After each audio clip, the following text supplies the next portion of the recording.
მოგესალმებით თვითფასო საზოგადოება. ქალბატონი მანანა არჩვაძე გამსახურდია არის საქართველოს ერთადერთი პრეზიდენტის ბატონ ზიად გამსახურდიას მეუღლე, მაგრამ მისი საქმიანობა, მისი მოვალეობა ამითი არ შემოიფარგლება.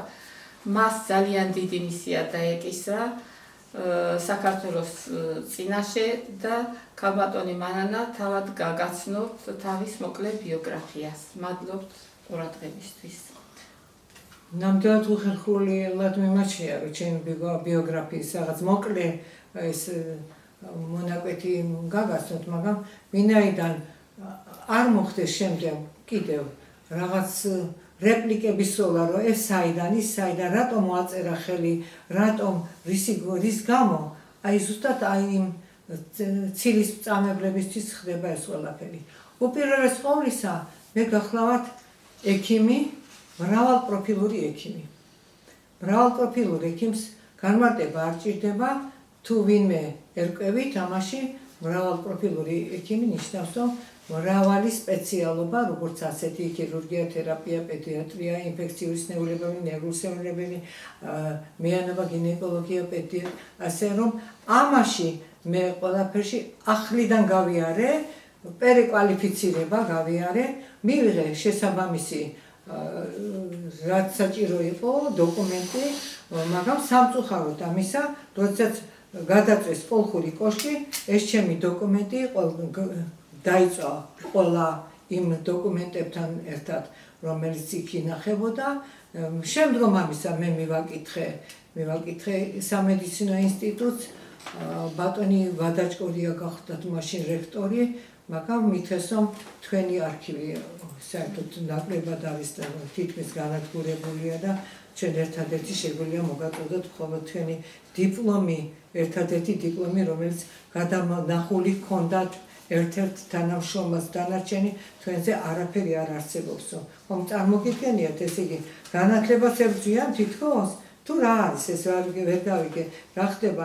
ჩემი განათლება მაგათ არ შეაწუხებდათ, ვერ გავიგე. ყოველ შემთხვევაში იცოდეთ, რომ მე მრავალპროფილური ექიმი ვარ, ასე რომ პასუხს ვაგებ ყველაფერ იმ საკითხზე, რომელზეც მე გამოვთვალ ჩემ აზრს და ჩემი აზრი მე მიმაჩნია, რომ იქნება ეს კომპეტენტური, ვინაიდან მაქვს აბსოლუტურად კარგი წარმოდგენა კი არა, კარგად შევისწავლე, რასაც მე საჭირო თვლიდი და ასევე ონკოლოგია დამავიწყდა, რომ მეთქვა, ასე რომ მე თავისკებად ჩავმართვეთ, მაგრამ ბევრი ვიშრომე და ამ შრომის შედეგად მივიღე ისაც უნდა მიმეყო და რომელიც ძალიან ბევრს გამოადგება ცხოვრებაში, არა ახლობლებს და შორებლებსაც და მე ბევრს დავხმარები ვარ და კიდევ ბევრს დავეხმარები, ღმერთმა ყველა დაიფარო საავადმყოფისგან. ეხლა მოგახსენებთ შემდეგს, რომ 1900 ზიად გამსახურდიას მეუღლე მე გავხდი 75 წელს, გავიცანი 71 წელს, მაგრამ მეუღლე გავხდი მოგვიანებით, ვინაიდან იყო ისეთი რამ, რომელიც მე მამუხრუჭებდა, არ მინდოდა, რაღაც თავს ვიკავებდი, იმის გამო კი არა, მეშინოდა, არა. პირიქით მე როდესაც ზიადმა გამაცნო, თუ რა საქმიანობას ეწეოდა, სწორედ ამის გამო მოხდა ჩვენი ერთობა, რომ ყველაფერს ვაკეთებდი იმისათვის, რომ ჩემი ხალხის უბედურება, განვლილი უბედურება შეცვლილიყო მომავალი სიკეთითა და იმ ბედნიერებით, რომელსაც იმსახურებს ყველა ერი. ასე რომ რამოდენიმე წლის განმავლობაში ყველა საქმიანობა, რაც დაკავშირებული იყო ბეჭდვასთან თუ ქსეროქსთან თუ ესე იგი ინფორმაციების გადაცემასთან დაკავშირებით, უცხოეთთან თუ მოსკოვის დისიდენტურ ჯგუფებთან, ამას ყველაფერს ვახერხებდი, ვაკეთებდი, მით უფრო მაშინ, როდესაც ზიად გამსახურდია იყო პატიმრობაში და მერაბ კოსტავა არ უნდა მიკლია მე არაფერი, არსებობს მოწმეთა ჩვენებები, არსებობენ პიროვნებები, რომლებიც არ არიან ცოცხლები, მაგრამ ისინი ჩემ გვარს ასახელებენ, მე ვისთანაც მათ კავშირები მქონდა, ასე რომ მე აღარ გავაგრძელებ იმას, რომ მე ამ დისიდენტურ წრეებთან მქონდა უშუალოდ პირდაპირი კავშირი ვინაიდან საჭიროდ მიმაჩნდა რომ ჩემი ქვეყნისთვის, ჩემი სამშობლოსთვის და ასევე იმ ხალხისთვის, რომლებიც აი ასე ტანჯვაში და წამებაში იყვნენ, რომ მოეხსნათ მათთვის აი ეს საშინელება, იმიტომ რომ მე ძალიან კარგად მახსოვს პირველი ესე იგი ჩამოდიოდა მოსკოვიდან ეს იყო ეს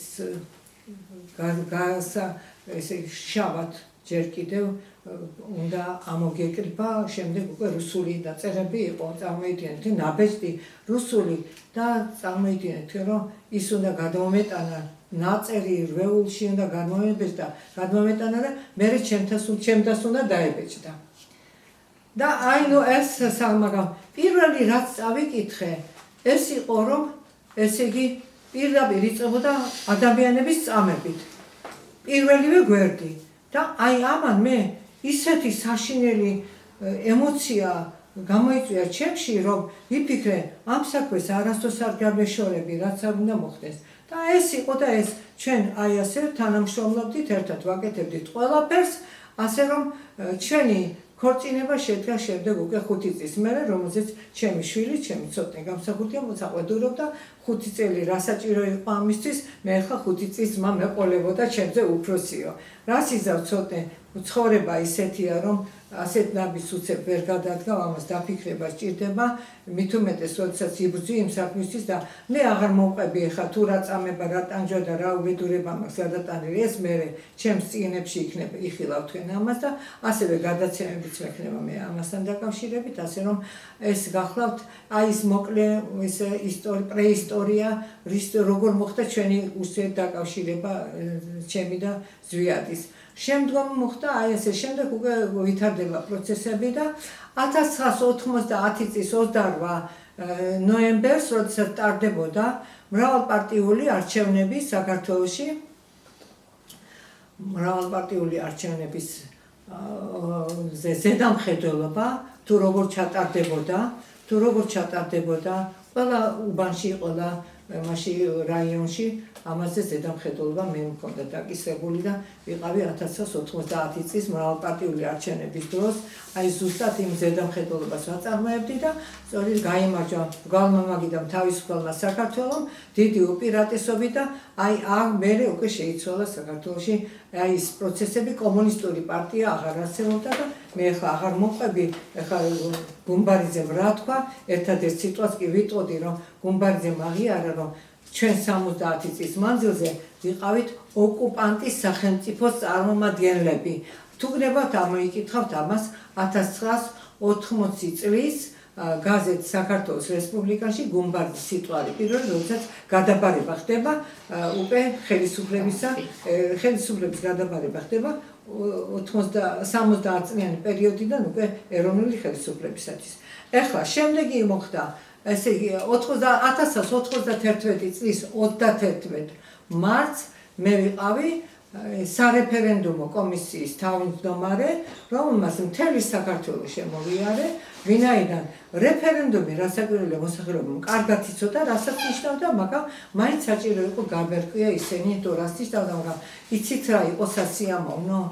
ისინი მეუბნებოდნენ, რომ ჩვენ ვიცით რაც არის რეფერენდუმი, ყველაფერი კარგად ვიცით.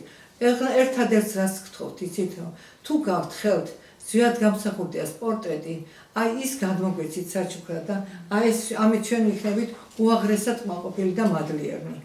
ასე რომ ჩემო კარგებო, მე ვიყავი ამ სარეფერენდუმო კომისიის თავმჯდომარე, რომელიც დასრულდა ჩვენი გამარჯვებით და საქართველოს მოსახლეობის 98%-მა თითქმის 99%-მა ხმამისა საქართველოს დამოუკიდებლობას თელს ტერიტორიაზე, საქართველოს თელ ტერიტორიაზე. ეს შეგიძლია იხილოთ, ასევე არის ესეთი ჩანაწერი სამშობლო, იყო მაშინ ასეთი რუბრიკით მიდიოდა, აი იქ არის როგორი რიგები დგას, ხალხის როგორი რიგები დგას იმაზე, რომ ეს სწრაფია, რომ ხმა მისცენ საქართველოს დამოუკიდებლობას, რეფერენდუმს და დრო რო იწურებოდა, მაშინ ძალიან დიდი მღელვარება იყო, ესე ძალიან კარგად მახსოვს. ასე რომ ჩატარდა რეფერენდუმი სრულიად საქართველოს ტერიტორიაზე, აფხაზეთის სამაჩაბლო და აჭარის ავტონომიურ რესპუბლიკაში, ისე როგორც აფხაზეთის ავტონომიურ რესპუბლიკაში. და გახდით აი ამ სარეფერენდუმო კომისიის თავმჯდომარე. შემდგომ ვიყო საპრეზიდენტო არჩევნები, რომელიც ტარდებოდა 1991 წლის 26 მაისს და შემდგომ უკვე 9 აპრილს გამოსცადა დამოუკიდებლობა, მაგრამ მანამდე საპრეზიდენტო არჩევნები ტარდებოდა. საპრეზიდენტო არჩევნებში ვის ხელმძღვანელობას ასევე მე დამეკისრა და ასევე ძალიან ძიმე სამუშაო იყო, ურთულესი სამუშაოა, ისაუბრო შენ იმ თემაზე, რომელიც შენ დაუშვათ უხერხულობას გიქმნის და თან არ გიქმნის, იმიტომ რომ უნდა დაახასიათო პიროვნება, მას რა შესაძლებლობები გააჩნია და მართლაც ზვიად გამსახურდია მოიპოვა 87.8 თუ 1%, 87%, მაგრამ დღესდღეობით თუ მე მკითხავთ, რა საქართველოსში რომ ჩატარდეს არჩევნები და ზვიად გამსახურდია ცოცხალი იყოს, ზვიად გამსახურდია 100%-ს არა, მაგრამ 98%-ს აიღებდა და იმდენად პოპულარულია და იმდენად აქტუალურია ზვიად გამსახურდიას თემა, იმიტომ რომ 30 წლის მანძილზე ისეთ მდგომარეობაში ჩააგდეს ჩვენი სამშობლო, რომ ყველა სოციალური ქსელი მთლიანად აღებულია და დაკარგულია ზვიად გამსახურდიას მიერ.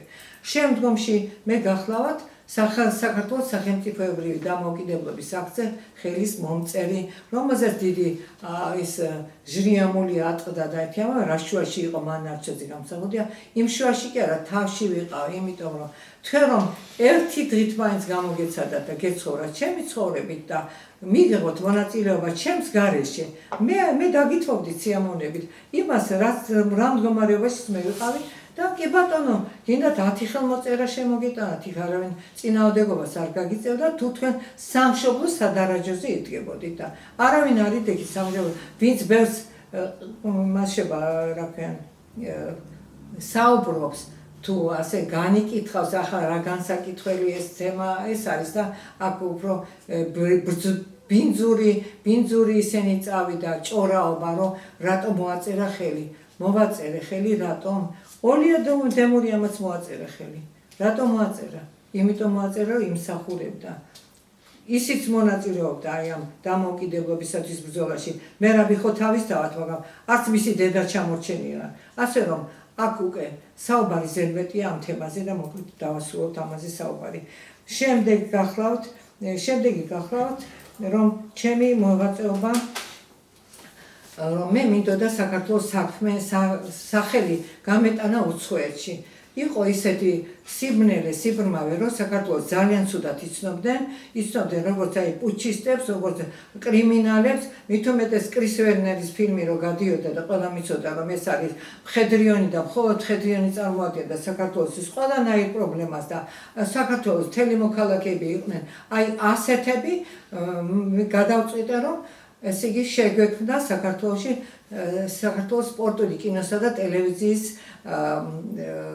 საერთაშორისო ასოციაცია. ეს ასოციაცია შეიქმნა 2002 წელს და ესე იგი ამ დროს ესე იგი გახდათ მე ვიყავი მაშინ რიგითი კომიტეტის წევრი, ვინაიდან თავმჯდომარე იყო გამოცდილი რეჟისორი ჩვენი ბატონი ალექსანდრე ჟღენტი. შემდეგ როდესაც გავიდა 2008 წელს უკვე ფედერაცია დასაკვირველია საქართველოს სპორტული კინოსა და ტელევიზიის ფედერაცია სიამოვნებით დაარეგისტრირა მილანში არსებულმა საერთაშორისო სპორტული კინოსა და ტელევიზიის ფედერაციამ, რომელიც სათავო ოფისი არის მილანში, იტალიის ქალაქ მილანში. და ჩვენ გავხდით უკვე საერთაშორისო სამართლის სუბიექტები. ამას ჩვენთვის უდიდესი მნიშვნელობა ჰქონდა, ვინაიდან საქართველოს სახელი უკვე გაჟღერდებოდა და ამას ჩემთვის მაგალითად როგორც ქართველისთვის უდიდესი მნიშვნელობა ჰქონდა. ასე 2008 წლიდან გახლავართ მე საქართველოს სპორტული კინოსა და ტელევიზიის ფედერაციის საქართველოს ფედერაციის პრეზიდენტი, დღემდე უცვლელი და ასევე გახლავთ მისი საერთაშორისო სპორტული კინოსა და ტელევიზიის ფედერაციის ფიქტის, ესე იგი ფედერაციის წევრი, რომელსაც მექვემდებარება მე ძირითადად სამი განყოფილება, ეს არის კულტურა, სპორტი და ახალგაზრდობა. და ამის შემდგომ მოვაწევ აი ასე, რომ საქართველოსთან წარდგენილი მაქვს უამრავი ფილმი საქართველოს სპორტზე, მის ადრინდელი მიღწევები, როგორი იყო ჩვენი სპორტსმენების და მრავალი ის პრიზი მიგვიღია და ჩამომიტანია იქიდან, ასე რომ საქართველოს სახელი ჩვენ არასდროს არ შეგვირცხვენია. შემდეგ ასევე ვარ 2008 წლიდან მე ვარ საქართველოს ოლიმპიური კომიტეტის წევრი.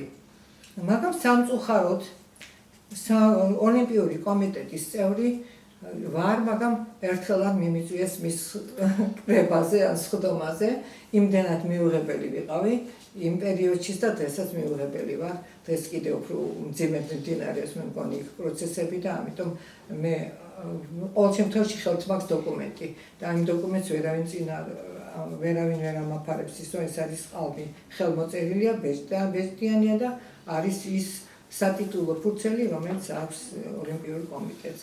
შემდგომი, ესე იგი გაახლავართ ესევე მე მაქვს გამოცემული მრავალი ლიტერატურული, პოლიტიკური, დისიდენტური გამოცემები, ჩემივე რედაქტორობით და ჩემივე ინიციატივით და მე ვიყავი თვითონ შემდგენელის და ჩემი ვიყავი თვითონ რედაქტორიც.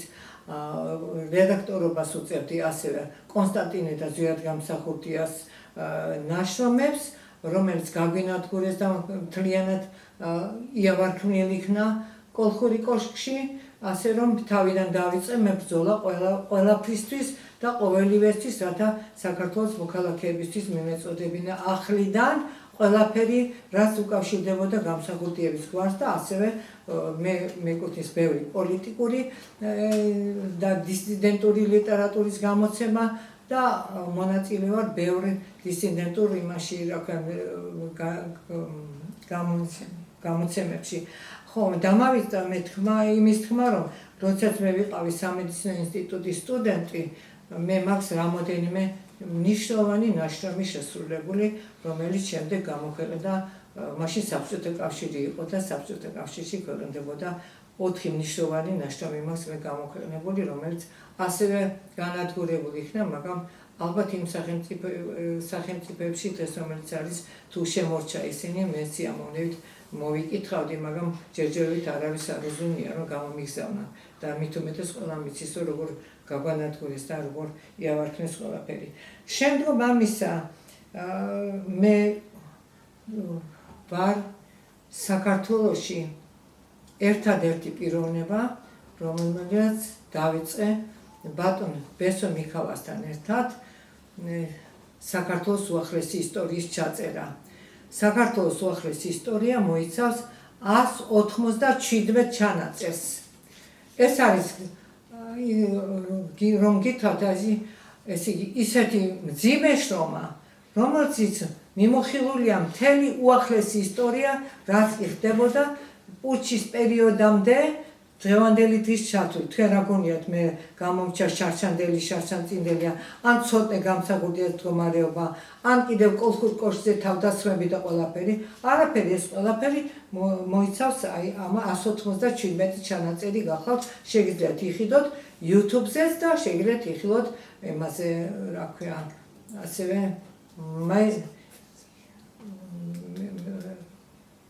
მეორე გამოცემა არის მეორე სატელევიზიო ის არის ამომივარდა ხა თავიდან, მაგრამ არავისას ხა YouTube-ზე საკმარისად. აღარ ვიფიქრებ ამაზე, რაც უკვე მეციფიქრე, მე თუ დამავიწყება. ამის გარდა შემდგომ უკვე ჩემი უშუალო პროექტი გახლავთ პირადად, ჩემი ორი უშუალო პროექტი გახლავთ, როდესაც ვიხილე საქართველოში ჩამოსვლისას, როდესაც ვიხილე ეს განადგურებული, იავარქმნილი საქართველო, დანგრეული ყველა ქარხანა, ფაბრიკა, საცხოვრებელი სახლები და აი ასე უპატრონოდ მიგდებული ჩემი სამშობლო, რომელსაც წინ უძღოდა ის რომ მოვიპოვეს ზვიადგამსახურდიას მიერ შედგენილი კატალოგი, რომელიც 2 ტომად იქნა გამოცემული და ამ კატალოგში ყველაფერი იყო აღწერილი თუ რას ფლობდა საქართველო. საპოსტო განყოფილებაც კი იყო შეტანილი იქ, წარმოიდგინეთ თქვენ და აი ეხლა ყოველივე ამის დაფიქსირება გადავწყვიტე მე შემდგომ იმაში რა ქვია ფირზე აღბეჭდით და ეს დევს ზვიადგამსახურდიას გვერდზე დავდევი, იმიტომ რომ მე პირადად ჩემი გვერდი არ მაქვს, ჩემი გვერდი დაუცმე ჩემს შვილს, ჩემს ცოტე გამსახურდიას, ვინაიდან იგი არის დატყვევებული, იგი არის დასჯილი ყოველგვარი უმიზეზოდ დასჯილი, მამის სიყვარულის გამო დასჯილი, 6 წელია ტყვეობაში იმყოფება, ერთ-ერთ სამხედრო დაწესებულებაში, ობიექტზე უფრო სწორად და რა გითხრათ ახლა რა მოგაბეზოთ თავი და ასევე მე მინდა მოგახსენოთ რომ კიდევ მეორე პროექტი, რომელიც ჩემი მხრივ იქნა გაკეთებული, რომელიც არის ძალიან შრომატევადი, რომ მე შემოვიარე მთელი თბილისი, საქართველოს ვერ შევძელი, მთელი თბილისი შემოვიარე, საფლავებად სათაური არის ასეთი, საფლავებად ქცეული თბილისი. და დავიწყე აღწერა, რომელ წლებში იყვნენ ისინი განადგურებულნი, ხო? და ეხლა ადრინდელებს ხო არ ჩავწერდი არა იქ. ასე რომ მე ყველამა გადაღებული და სხვათა შორის დამეხმარა ასევე ახლობელი ადამიანი, რომელმაც აეროგადაღებითაც შემიწყო ხელი და საბურთალო სასაფლაო აი ასე აეროგადაღებითაც დავაფიქსირე. ასე რომ შრომა ძალიან ბევრი გამიწევია, რომელიც თქვენ არ გინდათ დაინახოთ, მაგრამ მე თქვენ დასალახად კი არ ვაკეთებ. მე ვაკეთებ ჩემი სამშობლოსთვის, რომ მომავალმა თაობამ იცოდეს, თუ რა იყო, რა მოხდა და რა დარჩა. და აქედან გამომდინარე, მე მსურს რომ აი ეს ჩემი მოკლე მონაცემები, რომელიც პოლიტიკურ ნაწილს ეხება ძირითადად და არა იმას, რომელიც შემდეგ უკვე ჩვენი მიმოხილვის მთავარი თემა გახდება, ბატონმა თემურიმ და მე განვიხილოთ და შემდგომ ამისა მე უკვე გავაგრძელებ სხვა საკითხებზე მუშაობას. მოგესალმებით. აი ახლა ეს ჩამონათვალი, რომელიც ქალბატონმა მანანამ გააჟღერა თქვენს წინაშე, ემსახურებოდა ერთადერთ მიზანს, რომ ჩვენ წარმოვიდგინოთ ფაქტობრივი სამართლებრივი რეალობა, რომლის წინაშეც ვდგავართ. ჩვენ ვინაიდან საქართველოს სინამდვილეში და სამწუხაროდ ერთ ევროპის სინამდვილეში მაინც და მაინც სამართლებრივი ესე ვთქვათ პასუხისმგებლიანი დამოკიდებულებით ვერ ვისარგებლეთ ჯერჯერობით და ვინაიდან მთელი რიგი საკითხები რჩება მიღმა სამართლიანობის, გადავწყვიტეთ დღეს რომ გაეროს ანუ გაერთიანებული ერების ორგანიზაციის დეკლარაციის და ნორმა პრინციპების ჭრილში წარმოუდგინოთ ქართულ საზოგადოებას და აი ახლა ეს ჩამონათვალი, რომელზეც თქვენ მოისმინეთ და აქცენტი გაკეთდა, მხოლოდ ერთადერთი რამის გამო. არა იმის გამო, რომ ვინმე პატიმოყვარია, ვინმეს დემონსტრი ჭირდება ამგვარი რაღაც ესეთი ჩამონათვალების, არამედ იმისთვის, რომ გაეროს დეკლარაციის მიხედვით ყოველი ადამიანი ვინც არ უნდა იყოს ის და სადაც არ უნდა იმყოფებოდეს.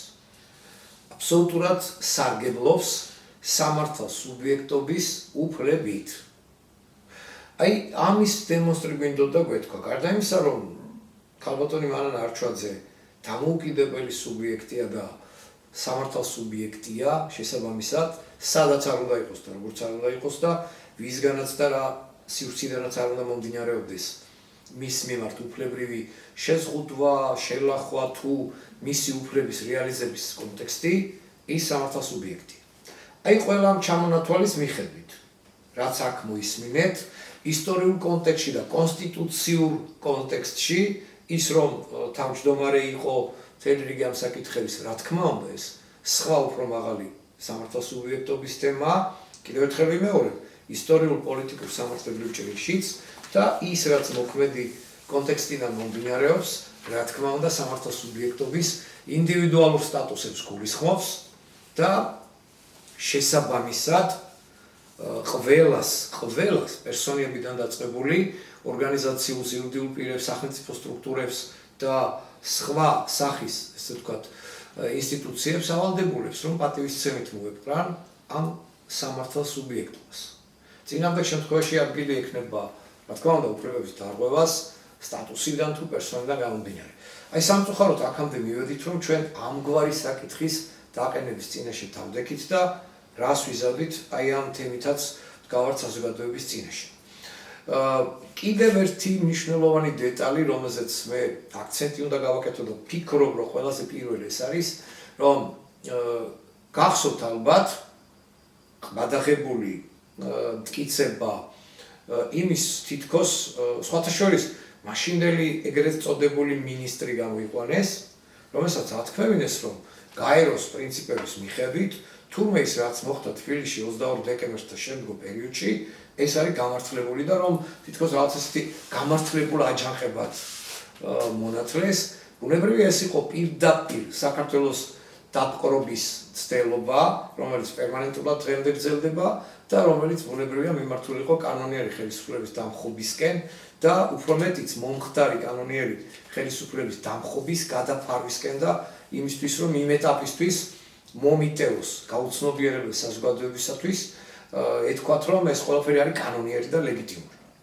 აქედან გამომდინარე ეს საკითხიც იმდენად აქტუალურია რომ 30 წლის განმავლობაში ჩვენ ვიმკით იმ სამართლებრივ შედეგებს და მორალურ, ფსიქოლოგიურ, ემოციურ და სხვა სახის ღვთაებრივზე აღარ ვაქვს კიდევ ლაპარაკი, ეს ცალკე თემა და ცალკე კონტექსტია, დიახ იმ შედეგებს, რომელიც მოხდა სწორედ კანონიერი ხელისუფლების დამხობის გზით.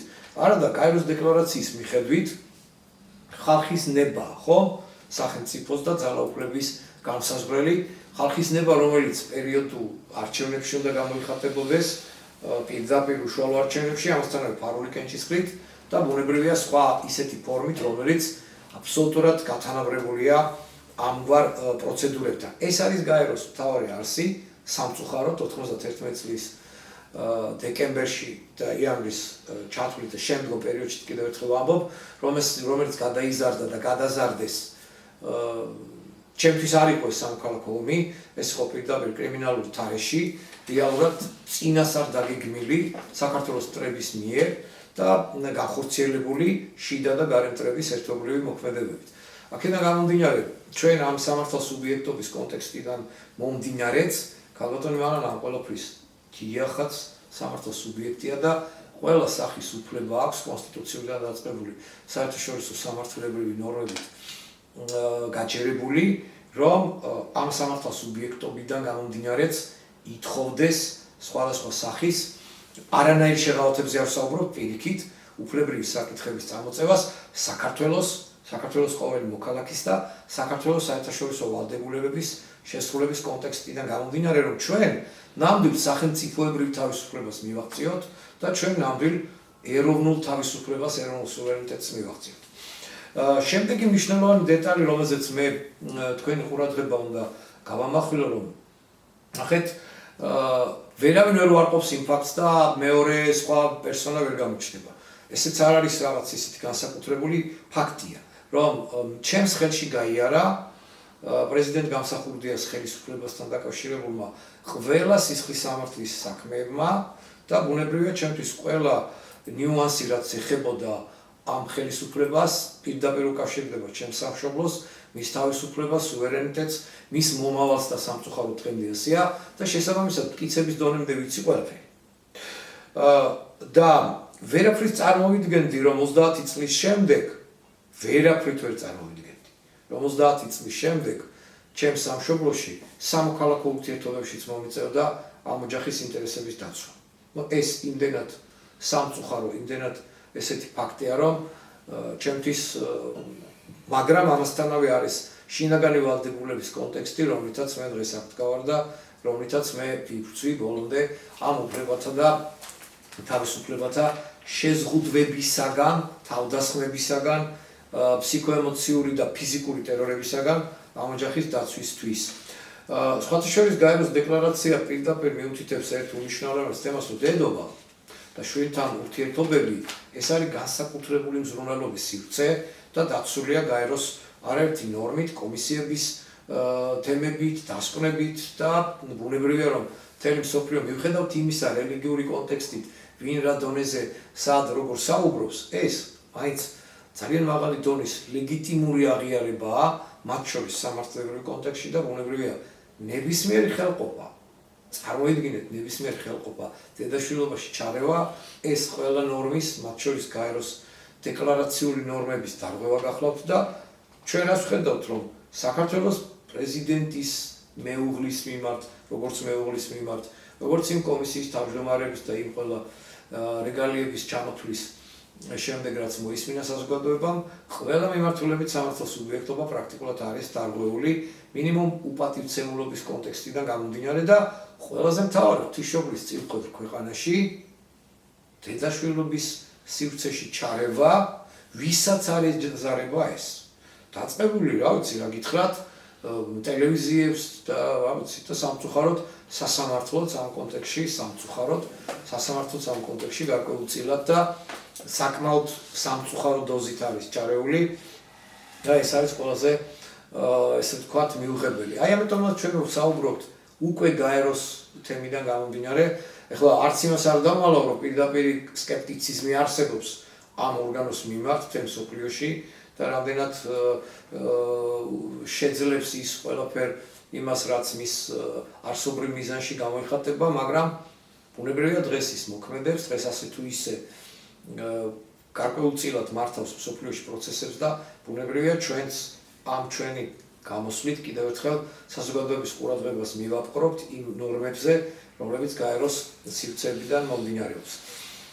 ბუნებრივია გაეროს დეკლარაციების კონტექსტში შეუძლებელია ვინმეს პირად და ოჯახურ ცხოვრებაში ჩარევის გამართლება, ასევე არავინ არ შეიძლება იყოს განიცდიდეს ტანჯვას, უკანონოდ იყოს აღკვეთილი მისი თავისუფლება, განიცდიდეს განსაკუთრებულ ესეთ ფსიქო და სხვა სახის ტერორს და ამ კონტექსტიდან გამომდინარე ჩვენ რას ვხედავთ, რომ პრაქტიკულად პრეზიდენტის ოჯახი და ეს ოჯახი, რომელიც საბჭოთა რეჟიმის პერიოდში აბსოლუტურ ტერორში იყო და სხვადასხვა სახის გაუგონარი ფსიქოემოციური ზეწოლების, გაყალბებების, შეთითხრილი ბრალდებების თუ რა ვიცი კიდევ ათასგვარი ცილისწამებლური პოლიტიკის მსხვერპლი იყო, გადასახლებები და ასე შემდეგ და ათასგვარი კიდევ ცილისწამებლური საზოგადოებაზე ზემოქმედების კონტექსტით დღესაც თითქმის პრაქტიკულად იგივე გრძელდება და იმისათვის რომ ვიღაცას არ აწყობს აღიარებული იქნას ერთის მხრივ, აი ნაწილობრივ აღიარებებს მე როგორც იურისტი და საერთაშორისო სამართლის კარგად ვწოდნე, არანაირად არ ვცნობ. საქართველოში რომ ეს გარკვეულწილად პარლამენტმა მე აღიარა რომ თუნდაც სახელმწიფო გადატრიალება მოხდა და ასე შემდეგ, ეს ნაწილობრივი აღიარება და ეს ცდელობა იმის რომ მიიჩქმალოს კვალი იმ საშინელი სამშობლოს ღალატის და შეთქმულებებისა, რომელიც პრეზიდენტ გამსახურდიას კი არ მოუწყვეს, ჩვენ სამშობლოს მოუწყვეს. დიახ, ჩემო ძვირფასო საზოგადოებამ ეს უნდა გააცნობიეროთ. და რაც მალე გავაცნობიერებთ ამას, მით უფრო უკეთესი იქნება, იმიტომ რომ 33 წელია ვბრუნავთ 34 ერთი და იგივე წრეზე და არაფერი არ გვეშველება, იმიტომ რომ ეს აბსოლუტური ჭეშმარიტება, ეს ღვთაებრივი ემოციური ინტელექტის შემადგენელი კონტექსტია, რომ ვიდრე ის რეალური სამართლიანობის კონტექსტი არ დაბრუნდება ღვთისმშობლის წილყვეთ დედა ივერიაში, არ გამოვა არაფერი. სამართლებრივი შეფასებაც უნდა მიეცეს და ბუნებრივია ჩვენ შინაგანად ღვთაებრივი ემოციური ინტელექტიდანაც თვალი უნდა გავუსწოროთ ამ ყველაფერს. ამიტომ ნახეთ, როდესაც საუბარია იმაზე, რომ შენ მოგიკლეს პრეზიდენტი და დღემდე თვითმკვლელობაზე საუბრობ. და ამას გასახავს აძლევ სამართლებრივად, უფრო მეტიც, ვინც ამ ყველაფერს დაუსვა წერტილი პრეზიდენტის შვილმა თვითონ ცოტნე გამსახურდიამ და თქვა, რომ არანაირი თვითმკვლელობა არ იყო. მე სხვათა შორის არაერთხელ მithქვამს და ახლაც გავიმეორებ, რომ თვითმკვლელობამდე, ხო? მაშინ პრეზიდენტ მე ეს დამავკი გმირული თვითმკვლელობა. ხო?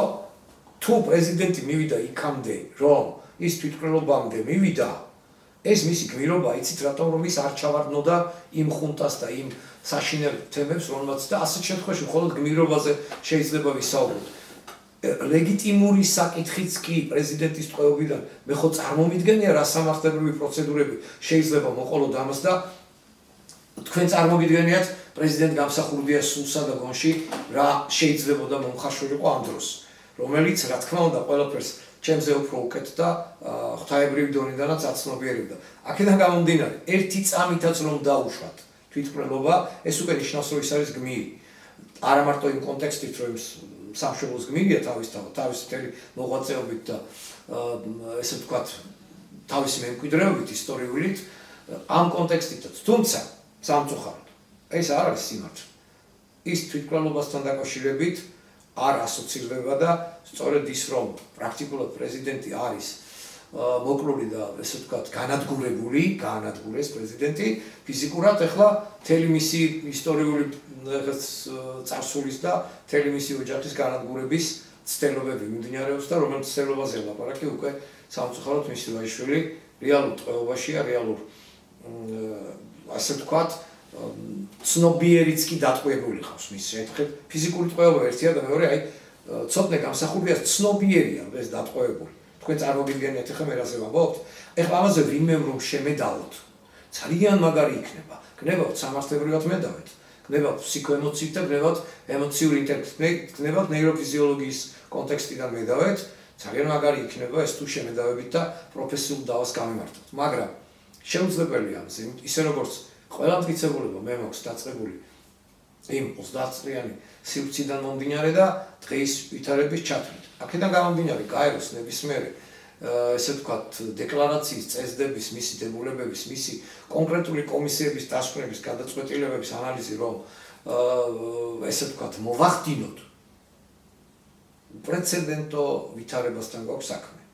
უპრეცედენტოსთან, ამას თითქმის ანალოგიური არ აქვს. ეს არის დაუოკებელი თავისუფლებისათვის ბრძოლის უნიკალური მაგალითი დაწყებული საბჭოთა რეჟიმის გულაგების ყველაზე უსასტიკესი სიტუაციებით, შემდგომ უკვე მიღწეული რეალური თავისუფლების გამოცხადებით და აღსრულებული ნებით ქართველი ერის და უნიკალური საერთაშორისო მარადიული უკვე საქართველოს რომც დაიპყრონ ეს მარადიული დოკუმენტები დარჩება. დღესაც რომ ვერავინ ვერაფერს ვერ უშვება და მიუხედავად ჩვენი მტრების, შიდა მტრების განსაკუთრებით მცდელობებისა, ვერავინ ვერაფერს ვერ უშვება 31 მარტის რეფერენდუმს და 9 აპრილის დამოუკიდებლობის აქტს. მე არ მინდა ახლა ამერიკას შევეხო, მაგრამ პრეზიდენტმა ტრამპმა ხელი მოაწერა სწორედ 9 აპრილს იმ დოკუმენტს, რომელსაც ჰქვია საქართველოს ოკუპირებული ტერიტორიის კანონგარეშე გამოცხადება. ეს ერთგვარი სიმბოლური გადასვლაა და სწორედ იმის აღიარება, რომ ჩვენ გონზე უნდა მოვიდეთ და 9 აპრილია საქართველოს ფუნდამენტი დამოუკიდებლობის და 9 აპრილის აქტი კიდევ ეფუძნება მთლიანი საქართველოს, ერთიანი საქართველოს განუყოფლად ერისა, ეროვნებისა და ასე შემდეგ ტერიტორიებისა განსაკუთრებით, რაც ბუნებრივია, განაპირობებს ძალიან მაღალ ლეგიტიმაციას და სწორედ ამ ლეგიტიმაციის დამხობა იყო მიზანი საქართველოს შიდა და გარე მტრების ერთიანი ძალისხმევის მოქმედების და ეს არის სწორედ გაეროს ნორმების ყველაზე მაღალი დარღვევა, რომელზეც სამწუხაროდ ყველა მომდევნო ხელისუფლება დუმს. ამიტომ ჩვენ ვამბობთ, არაერთხელ გვითქვამს, რომ ერთადერთი გზა არის კონსტიტუციური ლეგიტიმაციის პროცესის დაწყება და შემდგომი სამართლებრივი შედეგების მაღალ დონეზე დადება და ყველა იმ სამართლებრივი დოკუმენტის შექმნა, რომელიც ერთობლიობაში ჩვენი სამშობლოს სუვერენიტეტს, სახელმწიფოებრივი, ეროვნულ სახელმწიფოებრივი ერთობის ფუნდამენტს შექმნის და რომელიც ბუნებრივია პირდაპირ და უშუალოდ იქნება დაკავშირებული ისევ და ისევ პრეზიდენტ გამსახურდიას სახელთან, რეფერენდუმთან და ბუნებრივია მის ოჯახთანაც, რომელზეც ჩვენ დღეს ვსაუბრობთ. აი ასეთი მომენტებია ამ კონტექსტში და გაეროს ალბათ კიდევ ერთხელ გავგზავნით უფრო ასე დეტალურ დაკონკრეტებულ სამართლებრივად შეფასებულ განაცხადს ყველაფერი იმასთან დაკავშირებით, რაც მოხდა საქართველოში და იმედია, რომ გარკვეული წლების ამ რამდენიმე ათეული წლის შემდეგ მაინც გაერო ალბათ თავის სავალდებულო სიტყვას იტყვის. ალბათ, თუმცა სკეპტიციზმი ბუნებრივი არსებობს, მაგრამ ჩვენი უნდა გავაკეთოთ, იმიტომ რომ ასეთია თვითისოფლის ლოგიკა, ასეთია ბრძოლის ლოგიკა და ასეთია ეროვნული ჩვენი ცნობიერებისთვის ბრძოლის ლოგიკა და ზოგადად თავისუფლებისათვის ბრძოლის ლოგიკაც, რომელიც უნიკალური მაგალითით თავისი შინაგანი ბრძოლით და შედეგებით გვასწავლა სწორედ პრეზიდენტმა გამსახურდია. მადლობა. ეხლა მე თუ შეიძლება შემოვლა თქვენთან ერთად აი გაეროსთან დაკავშირებით, რომ თქვენ ბრძანეთ, რომ ალბათ გაერო ეხლა მაინც შეიძლება რომ განიხილოს ის და ახალი აზრით და ახალი შეხედულებით გადააფასოს ის ღირებულებები, რაც განხორციელდა საქართველოს წინააღმდეგ, მაგრამ მე მინდა წარმოგიდგინოთ აქტიური ფოტოსურათი. აი გაეროს მაშინდელი წარმომადგენლობა როგორ აზროვნებდა. ხედავთ საქართველოს დამაქცევრები, საქართველოში კრიმინალური ბანდის წარმომადგენელი, მიწვეული არის ჯაბა იოსელიანი, გაეროს ხდომაზეა და შევარდნაძე, რომელიც ჩამოვიდა და ზვიად გამსახურდიას ფიზიკური ლიკვიდაციის ერთადერთი პირველი განმახორციელებელი ეგ იყო თავისი დამხმარე ძალებით, რომ ესე იგი მან გასცა უშუალოდ ესე იგი საკუთარ თავზე აიღო, რომ ზვიად გამსახურდია უნდა ფიზიკურად ლიკვიდირებული ყოფილიყო, მაგრამ ლიკვიდაცია და შემდგომ ესე იგი მისი წამება მანამდე სხვისი საშუალებით მოხდა, მაგრამ აი ეს პიროვნებები, რომლებიც და მისი თანხლები ყველა დამნაშავენი, ისინი ვერ გაექცევიან საქართველოს უახლეს ისტორიას. აგერ გახლავთ, აგერ ჯაბა იოსელიანი, სადაც ჯაბა იოსელიანს მიიწვევენ. იქ იმ დაწესეს, რა ვიცი, საერთოდ გაერთიანებული ერების ორგანიზაცია. წარმოიდგენეთ ახლა, სადაც არის მსოფლიოს ყველა სახელმწიფო წარმოდგენილი და ამ დროს აი ეს კრიმინალი მკვლელი, რომელსაც განადგურებული ყავს მის კრიმინალურ ბანდებს, მთელი საქართველოს მოქალაქეები და არა მხოლოდ მოქალაქეები, არამედ სოფლები, ქალაქები და დღესაც ისინი არიან ზენიტში, არა? ამ შემთხვევაში უკვე იცით რაშია საქმე? ხალხს შეიძლება პესიმიზმიც კი გქონდეს გაეროს მიმართ, იმიტომ რომ გაეროში ასეთი კვლელები და ბანდიტები და ყაჩაღები იქნებიან მიწვეული და ამ დროს ზვიად გამსახურდია პრეზიდენტია, რომელსაც ჩამოვიდა მიწვევა და თან უარიც უთხრეს ამაზე, რომ თქვენი მიწვევა არ მოხერხდება იმის გამო, რომ ჩვენ სხვები მოვიწვიოთ. აი ესენი მიიწვიეს. ესე იგი, როგორ გავიგო მე ხა გაერო ხარს უჭერდა კრიმინალებს და კანონიერ და ლეგიტიმურ ხელისუფლებას, ესე იგი, იგნორირებას უწევდა, ფაქტი ფაქტად რჩება. მაგრამ აი ეხლა, რადგან ჯერ გაეროზე ვსაუბრობთ და აი აქ წარმოვადგინეთ ეს და ბატონმა თემურიმ მიმოიხილა ის საკითხები, რომელიც სახელმწიფოში ხელისუფლების დამხობას ეხება, მე აქ რომ არ მოვიშველიო ეუთოს გადაწყვეტილება, რომელმაც პირდაპირ განაცხადა, რომ აი ასე მე თუ არ მენდობით, მე შემიძლია წაგიკითხოთ, რომ უცხო ქვეყნის სამხედრო ძალების გამოყენებით. ეხლა საქართველო იყო სამართლებრივი სუბიექტი, გახლავთ თქვენ, ესე იგი საერთაშორისო სამართლის სუბიექტი გახდათ საქართველო, დე-ფაქტო ხელისუფლება გახდათ და ესე იგი აქ მათი განაცხადი ასე გამოიყურება. უცხო ქვეყნის სამხედრო ძალების გამოყენება, რომელიც დამოუკიდებელი სახელმწიფოს წინააღმდეგ აღიქმება როგორც აგრესია, როგორც დანაშაული დამოუკიდებელი სახელმწიფოს მიმართ და სუვერენიტეტის შელახვა მისი სახელმწიფო საზღვრების სახმელეთო საჰაერო საზღვაოს გადალახვა, რომელსაც ადგილი ჰქონდა, აგერ ბალტინი და ზემოდარას ვიშენდნენ, კარგად ვიცით ჩვენ და სამხედრო და ის რა ვქენ სახმელეთოთი რო შემოვიდა მთელი ძერჟინსკის დივიზია, ჩემი იყო ძერჟინსკის დივიზია, სახმელეთოთი არ იყვნენ, აბა ვინ და ბაგრამიანის ბატალიონი სამხედრო იმით არ შემოვიდა, სახმელეთოთი არ შემოვიდა, აბა მე შემოვიყვანე ისინი, იქნებ ჩვენ დაგვაბრალდნენ. აი აქ უწერიათ მათ, მაგრამ სამწუხაროდ აი ასე არის გადალახვა, მიზნად ისახავს ტერიტორიული მთლიანობის მოშლას. დიახ, მოიშალა მთელი ტერიტორიული საქართველოს ტერიტორიული მთლიანობა მოიშალა, აღარ არსებობს საქართველოს იმ კონსტიტუციაში როგორც არის, მე ამასაც მოგახსენებთ, რომ კონსტიტუციაში რასაც აფიქსირებს კანონიერი ხელისუფლება, რომელიც ისედაც მცირეა, მაგრამ მაინც ყოველ შემთხვევაში რაც ჩაიბარა უზენაესმა საბჭომ და საქართველოს ხელისუფლებამ, ლეგიტიმურმა ხელისუფლებამ ამ კონსტიტუციაში არის განმოცემული და წარმოიდგინეთ ახლა თქვენ რომ ესე იგი და აქვე მითითებულია რომ აქ მოხდა სადაც ხდება მოსახლეობის გენოციდი, სახელმწიფოს მმართველი ინსტიტუტების გაუქმება და ძალადობის დამკვიდრება. ამაზე მეტი ძალადობის დამკვიდრება თუ შეიძლება არსებობდეს სადმე არ ამგონია მე რომ მსგავსი რამ ისტორიას ახსოვდეს, იმიტომ რომ მსოფლიოში 1000 რაღაც საშინელებები ხდება, მაგრამ ასე იცით დამოუკიდებელი სახელმწიფოს წინაშე, ახალშობილის წინაშე ჩადენილი აი ის რაღაც საშინელი დანაშაული, რომელსაც თვითონ ეუთუ არ ამართლებს და ამ დროს არავინ არ დაუჭირა მხარის, ვიად გამსახურდია. და წარმოიდგინეთ ახლა ამ დროს ხდება ჯერ ჩვენთან ხდება ეს და შემდგომ მოხდა მოსკოვში, ვითომ ელცინის წინააღმდეგ ეს ხომ გათამაშება იყო, სპექტაკლი იყო, მაგრამ მაინც ვითომ აჩვენოს აიცით რა, რუსეთში შეიძლება ასეთი რამ მოხდეს და აი მოხდა.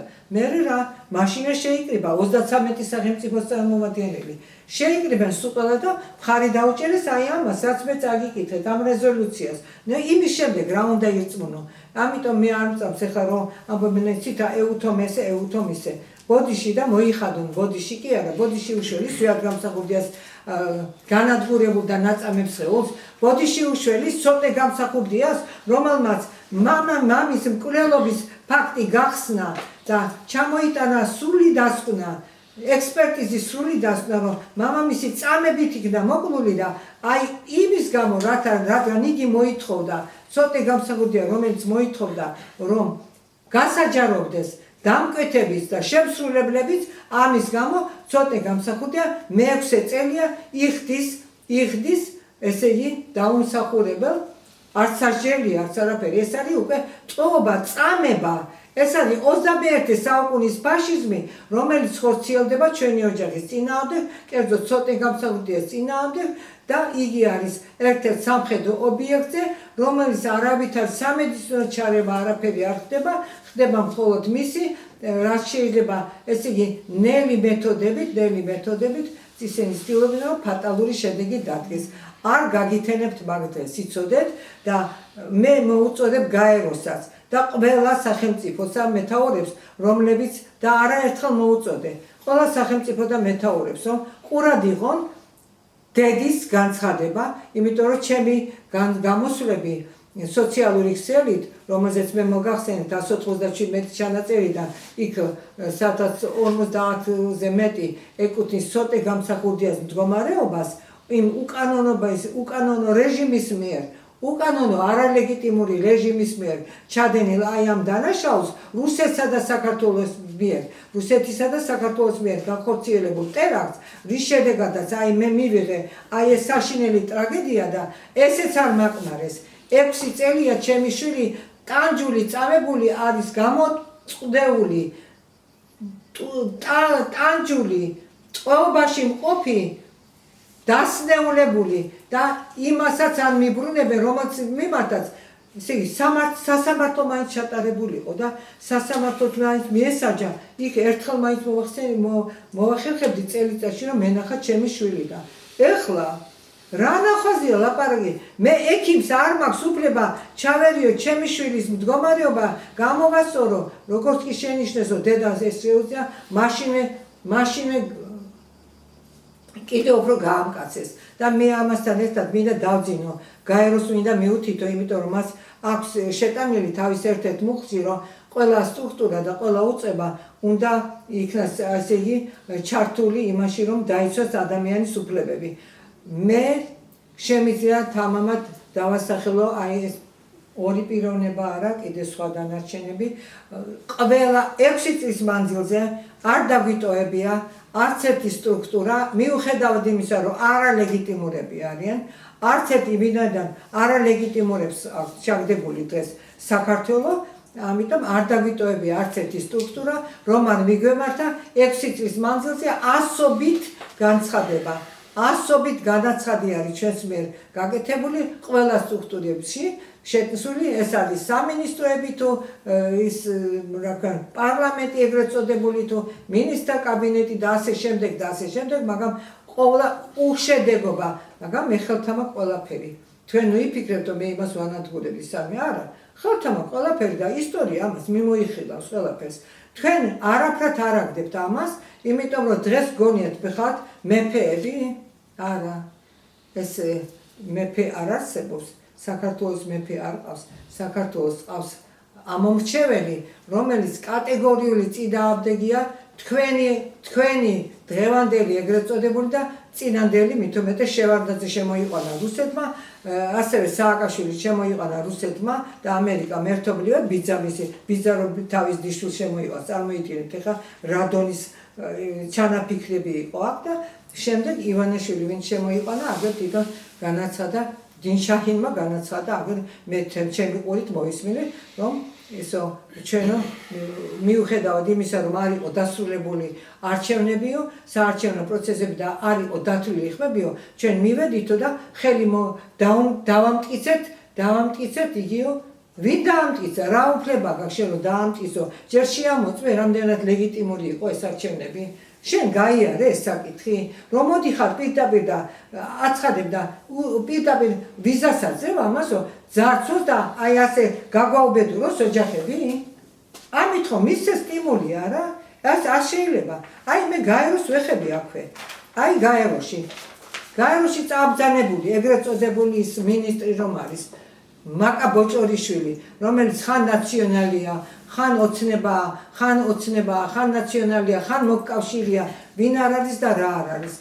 რატომ ამ ქალს არ დაუსვით შეკითხვა, ცოტა გამსახურდიასთან დაკავშირებით და თუ არ დაუსვით შეკითხვა, თავად რატომ არ თქვა ეს, რომ იცით რა, თუ ეს ობიექტურია და თუ ქალია, დედობის გზნობა თუ გამოუცდია, დედაშვილობა თუ გამოუცდია, რატომ არ თქვა, რომ იცით რა ჩვენ საქართველოში იტანჯება უკანონოდ იტანჯება ჩვენი პრეზიდენტის ვაჟი მამის სიყვარულის გამო, იმის გამო რომ მან სულად დადო დოკუმენტი იმის შესახებ რომ არა ცოტა დაწერილი ხომ არ იყო არა ეს თავად დონის როსტოვის იმან სამხედრო იმაში სამედიცინო იმის დაწესებულების მიერ იქნა ექსპერტიზის მიერ იქნა დადებული ეს დოკუმენტი რომ ზიად გამსახურდიად არის წამებით მოკლოდი და 2 ტყვით მეტი რაღა უნდა დაეწერათ ეს ყველაფერი ცოტამ გააკეთა ხო ცოტამ გააკეთა და ამ ქალმა არის ისო ცოტა ამის გულის ისისჭება და ეს კიდე მინისტრად გამისვეს გესმით თქვენ და გაეროში გაუშვეს და კიდე ხელსაყრელს აი ეს კაცი რომელიც არის ამის ნაირი ალბათ ან ამაზე უარესი მე ასე ვიტყოდი იმიტომ რომ არ არსებობს ქალი რომელმაც არ იცოდეს და მამაკაცი საქართველოში კი არა საქართველოს ფარგლებს გარეთ არ იცოდეს რა მდგომარეობაშია ეს ზიად გამსახურდიას ოჯახი მაგრამ სამწუხაროა ისო აგერ არის კონსტიტუცია საქართველოს რესპუბლიკის კონსტიტუცია რომელიც აღარ დაასრულებინეს ზიად გამსახურდიას მე ერთადერთ ამას გავუსვამს 1921 წლის მონაცემებით საქართველოს ტერიტორია იყო ესე იგი 900 ეთიკეტი შეხედო გადარწმეს წავშალე რაღაცები და ხო 82-ია 91.1/1000 კვადრატული კილომეტრი. ეხლა რამდენი გვაქვს? 0. და აი ასევე ეხლა მე აღარ მინდა აქ იმიტომ რომ გაეროსთან დაკავშირებით ვისაუბრე და აი აქ ყველაფერი მონიშნული მაქვს ის რომ ესე იგი რა მუხლებიც არის შეტანილი რომ ადამიანის უფლებების დარღვევას ეხება აი მოქალაქის უფლებები აი ამაში არის მოქალაქის უფლებებით იწყება აგერ აქ იწყება აგერ მაგერ არ იწერება როგორ შეიძლება რომ ამას შენ ხაზი არ გაუსვა და დაიწყო პირდაპირ ესე იგი შეტევა იმ პიროვნების წინააღმდეგ რომელმაც აი ეს არაჩვეულებრივი დოკუმენტი დაგიტოვა და ამას კიდე უპირებდა რასაკვირველია გაშლას გაფართოებას ისე როგორც საჭირო იყო მისი თვალსაზრისით მე არ ვამბობ რომ ჩემი და სხვისი თავად როგორც თვლიდა და როგორც საჭიროდ მიაჩნდა. ეხლა რა გვაქვს ამივიღეთ? არაფერი არ მივიღეთ განადგურებული საქართველო და ეს მაკა ბოჭორიშვილი კიდე ივლისს ალბათ გაეროში და იაროს გაეროში და როგორ ჩამოვა გაეროდან და რა ბრალდებას წაუყენებენ მას ესე იგი დადიან რა დასეირნებენ მოკავშირე და გადმოხდნენ იმაში მოკავშირე გაყეს ორად გახდა მე ერთი ნაცი მეორე ქოცი და ნაცქოცების შეკრება ტარდება ერთად ცხედან დარბაზში გვერდი გვერდზე და ძალიან კარგად საუბრობენ და თვითონ ახლა ერთმანეთს ებრძვიან. ახლა დაიჯერებთ ხალხო ამ სისულელეს, მაგრამ არა მე აღარ გადავალ მათზე, იმიტომ რომ ეს არის სრული ის რა ქვია მათ აზრსო გავყე ეს გამოვა იგივე ჩემი მხრიდან, მაგრამ მე მინდა აქვე ხაზი გაუსვა ერთ რამეს, რომ ხალბატონო კლარა, თუ არ შეწუხდებით, იქნებ თქვენ აღნიშნოთ აი ამის შესახებ, რომ ესე იგი საქართველოს დამოუკიდებლობა როდესაც გამოცხადდა სახელმწიფოთა ჩამონათვალი რამდენმა სახელმწიფოს საქართველოს სახელმწიფოებრივი დამოუკიდებლობა. ნამდვილად სამწუხაროა დღევანდელი საქართველოს მდგომარეობა, იმიტომ რომ როდესაც საქართველოში ჩატარდა რეფერენდუმი ბატონ ზიად გამსახურდიას მიერ რეფერენდუმში საქართველოს მოსახლეობამ ქალბატონმა მანანამ კარგად მოახსენა საზოგადოებას რამდენმა პროცენტმა მისცა ხმა საქართველოს დამოუკიდებლობას ცხინვალის რეგიონში აფხაზეთის ავტონომიურ რესპუბლიკაში აჭარას ავტონომიურ რესპუბლიკაში სრულიად საქართველოში რეფერენდუმით გამოიხადა ქართველიერის ნება რომელიც არის პატივსაცემი და ეს ნება დღემდე დაუცველია სამწუხაროდ 1991 წელს საქართველოს დამოუკიდებლობა ცნო 58-მა სახელმწიფომ. ეს ქვეყნებია რუმინეთი, მოლდოვეთი, აზერბაიჯანის რესპუბლიკა, სომხეთის რესპუბლიკა, თურქეთის რესპუბლიკა, მონღოლეთის სახელმწიფო რესპუბლიკა, ლიტვის რესპუბლიკა, ირანის ისლამური რესპუბლიკა, კანადა, ამერიკის შეერთებული შტატები, ბრაზილიის ფედერაციული რესპუბლიკა, კუბის რესპუბლიკა, ტაილანდის სამეფო, ინდოეთის რესპუბლიკა, ვიეტნამის სოციალისტური რესპუბლიკა, ბელორუსიის რესპუბლიკა, ეგვიპტის არაბთა რესპუბლიკა, ალჟირის სახალხო დემოკრატიული რესპუბლიკა, ჩინეთის სახალხო რესპუბლიკა, სლოვენიის რესპუბლიკა, იორდანის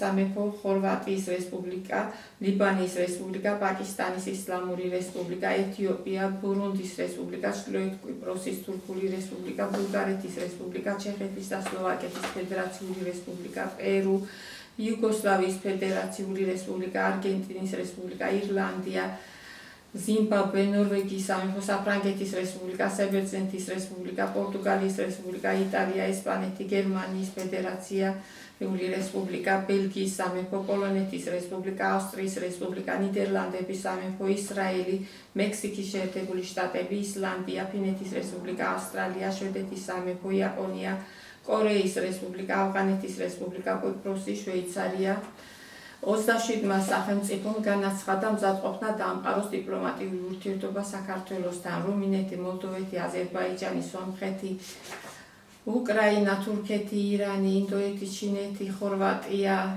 ლიბანი, ლაოსი, ალჟირი, ეთიოპია, ბურუნდი, პორტუგალია, ვიეტნამი, პოლონეთი, შვედეთი, ავსტრალია, ბელგია, ისპანეთი, ნიდერლანდები, ბრაზილია, კვიპროსი, მექსიკა, შვეიცარია. მათ შორის დიპლომატიური ურთიერთობის დამყარებაზე ხელი მოაწერეს საქართველოსთან კიდევ გერმანიის ფედერაციულ რესპუბლიკამ, ჩეხეთის და სლოვაკეთის ფედერაციულმა რესპუბლიკამ, კუბის რესპუბლიკამ, საბერძნეთის რესპუბლიკამ, ამერიკის შეერთებულ შტატებმა, ნიდერლანდების სამეფომ, დიდი ბრიტანეთი, ავსტრიის რესპუბლიკა და პალესტინის განთავისუფლების პარტია. მიუხედავად ამდენ სახელმწიფოს მიერ ვიყავით ცნობილი როგორც დამოუკიდებელი ქვეყანა, მაგრამ საქართველოს არაპატიეს ბატონ ზიად გამსახურდიას ამისთანა ჰუმანიტარული მისია, რომ იკისრა მთელი მსოფლიოს წინაშე. ამხელა ბოროტების იმპერია, საბჭოთა კავშირი დაანგრია უსისხლო თოფის გაუსროლელად და ეს დამსახურება დღესაც არ არის დაფასებული ბატონ ზიად გამსახურდიას ოჯახის მიმართ. რადგანაც სამწუხაროდ მიუხედავად ამდენი რესპუბლიკის ამდენი ქვეყნების თანადგომისა საქართველოში როდესაც სახელმწიფო კრიმინალური გადატრიალება მოხდა მსოფლიოს ქვეყნებმა იმის მაგივრად რომ სახელმწიფო იარაღით კანონიერი ხელისუფლების დამხობა მთელ მსოფლიოში მიიჩნევა სახელმწიფო გადატრიალებად. ასეთი ტერმინი არსებობს სამართლებრივად და საქართველოში საუბედუროდ უწოდეს სახელმწიფო დემოკრატიული რევოლუცია. არანაირი დემოკრატიული რევოლუცია არ ყოფილა, პირიქით რუსული სამხედრო აგრესია იყო და რუსების სპეცსამსახურებიდან დაწყებული რუსეთის სამხედრო ძალებით მონაწილეობით საქართველოში დამხობილი იქნა კანონიერი ხელისუფლება და დღემდე საქართველოში მერე შეიქმნა სამხედრო საბჭო და საქართველოში კანონიერი სამართალმემკვიდრე არჩევნები არ ჩატარებულა.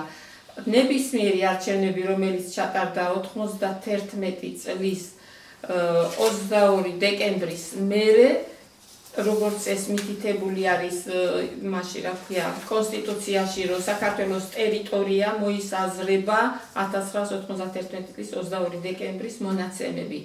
აი იმ დღიდან დღემდე არის ჩატარებული უკანონო არჩევნები და სამართალმემკვიდრეები არიან დღევანდელი ხელისუფლებას სამხედრო კრიმინალების ჯაბა იოსელიანის და სამხედრო საბჭოსი, ეგრეთ წოდებული სამხედრო საბჭოს მიერ დანიშნული არჩევნებით მოვიდნენ ედუარდ შევარდნაძე და მისი რეჟიმი, მერე სააკაშვილმაც იგივე გააგრძელა და სამართალმემკვიდრეობა არ არის აღდგენილი საქართველოში. და მიმდინარეობს დღემდე სამხედრო საბჭოს სამართალმემკვიდრეების მიერ დანიშნული არჩევნები. და ეს არის უკანონო. გამომდინარე აქედან საქართველოში თუ არ აღსდგება კანონიერი ხელისუფლება და კანონიერი ხელისუფლების მიერ არ დაინიშნება არჩევნები, იქნება ყველა არჩევნები და არჩეული ადამიანები უკანონო და ბატონ ზიად გამსახურდიამ მიიღო ისტორიული გადაწყვეტილება გროზნოში, როდესაც სესია ჩაატარა, რომ მთელ მსოფლიოს სახელმწიფოებს და ბიზნესმენებს ყველას მოუწოდა, რომ ნუ ითანამშრომლებთ უკანონო რეჟიმებთან, წინააღმდეგ შემთხვევაში ქართველი ერი პასუხს არ აგებს იმ ვალებზე, რომელიც სესხებსა და ვალებს აძლევდით სახელმწიფო გადატრიალების შემდეგ მოსულ ხელისუფლებებს. დღეს დაუბადებელ ბავშვს იმდენი ვალი აკისრია სახელმწიფოს მიერ აღებული ამ არაუკანონო რეჟიმების მიერ, რომ დაბადებულის რო არ არის, იმასაც ვალები აკისრია სახელმწიფოს წინაშე, მაგრამ ბატონ ზიად გამსახურდია არის უდიდესი პოლიტიკოსი და მან შორს გათვალა ნამდვილად ეს დოკუმენტი და ეს არის ხელშეუხებელი და ყველა ნებისმიერ საერთაშორისო სასამართლოში თუ სადაც იქნება ეს დოკუმენტი იქნება ქართველი ერის